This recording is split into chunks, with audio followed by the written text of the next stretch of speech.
welcome back to my YouTube channel. And I assume you are here because you were recently diagnosed with gestational diabetes. And I know that felt like a gut punch. I know when I was diagnosed with gestational diabetes, I was depressed, I was in denial, I was ashamed, I was embarrassed, and I felt like a failure, honestly. And the most important thing for you to know is that it is not your fault. You just have an anger placenta. In this video, I'm going to talk about my gestational diabetes diagnosis, snacks I ate, meals I ate, how gestational diabetes changed my life, and what having gestational diabetes was like. I'm not going to sugarcoat it. It was hard, but I did come out on the other side. I feel like a better person. So let's get started. When I went in for my glucose test, I did not expect to be diagnosed with gestational diabetes. I went in, drank the drink. It was disgusting. Once I was done with that, I went out for a celebratory donut because I was like, there's no way I have that. I know I passed my glucose test, but joke's on me because on my drive home, I got the notification that I had gestational diabetes. I failed the glucose test so miserably at 200. So high that they didn't even invite me back for a 2 or 3 hour test to confirm it. It took about a week for me to get all my supplies and to link up with my amazing dietitian who I don't know how I would have done this without her. For the first several days, I was depressed, in denial. That's my baby farting. I just couldn't believe this was happening to me. What about my sweets and pizza? Pizza was a huge craving for me. But I had two options. I could be sad and go through the rest of my pregnancy just dwelling on that, or I could take this with stride and focus on what I can control. And what I could control was making healthy choices and doing what I can to make sure me and my baby are healthy. And that is what I did. First, this was a drastic lifestyle change. For example, my breakfast before gestational diabetes was 2 pieces of toast, 2 sausages, and 2 eggs. My post-diagnosis breakfast was 2 eggs, cheese, and half an apple. I felt so good eating this way though. I had no idea I could eat like that and feel satisfied. I linked up with my dietitian. We had bi-weekly calls.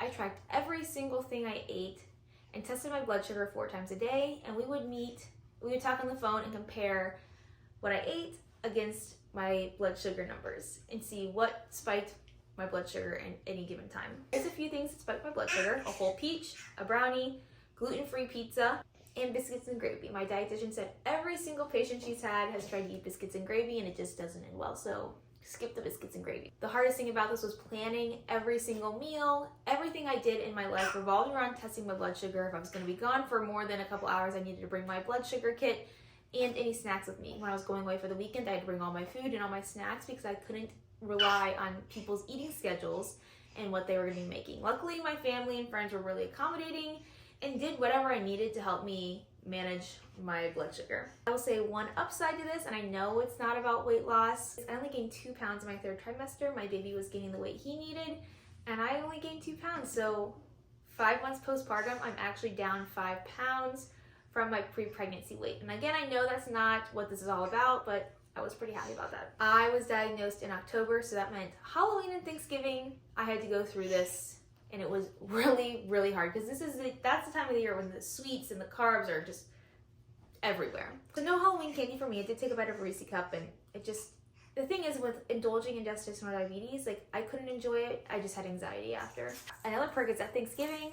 Normally I feel sick after I eat my 4 plates of food, and this time I had a very light plate and went on a long walk after, and I felt so good. Again, I know that's not what it's about, but I did feel good, and there's nothing wrong with that. I'm very lucky to have my husband because he made every single dinner for me, and that really helps. Having someone or a group to support you will make this much easier. I highly recommend joining Reddit's gestational diabetes community. So much support is in there. They're sharing what they're eating, they're venting, they're looking for words of encouragement. I don't know how I would have got through gestational diabetes without that community. Some of the meals my husband and I ate a lot of was steak, burgers with half a whole wheat bun, chicken, produce. And one of my favorites was kind of like a Philly cheesesteak bowl but with ground turkey, so peppers, onions, and provolone.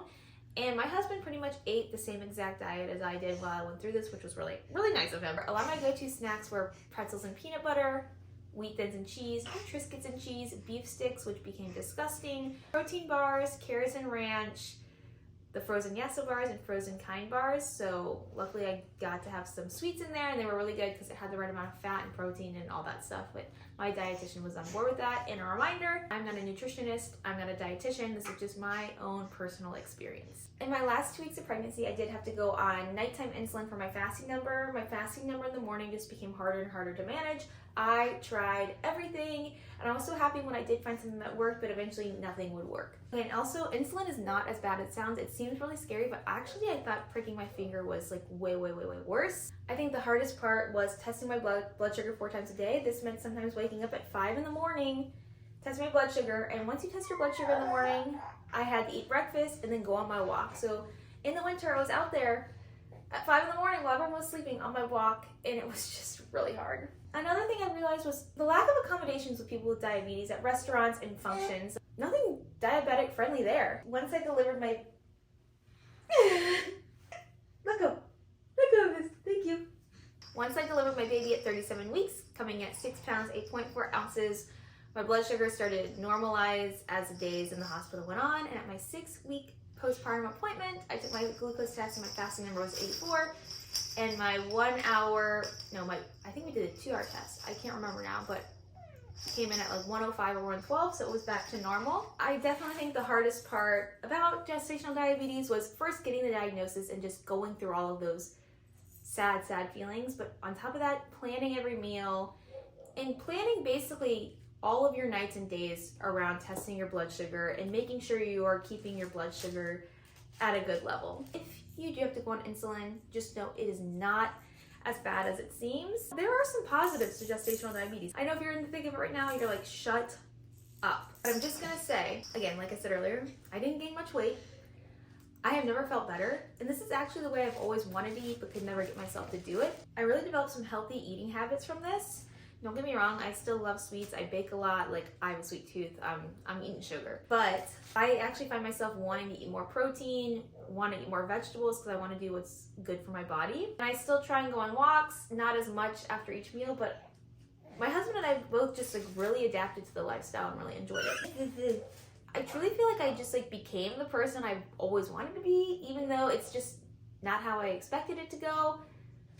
But sometimes life has a funny way of working out. So that is kind of my gestational diabetes in a nutshell. If you're going through it, just hang in there. It's gonna be worth it. You'll come out on the other side on top. Try to focus on what you can control and try not to dwell on the diagnosis itself. And that's what I chose to do, and I feel like I was just like really happy about that. Let me know if you have any questions about gestational diabetes. And again, this is just my experience, and I hope everything goes well for you.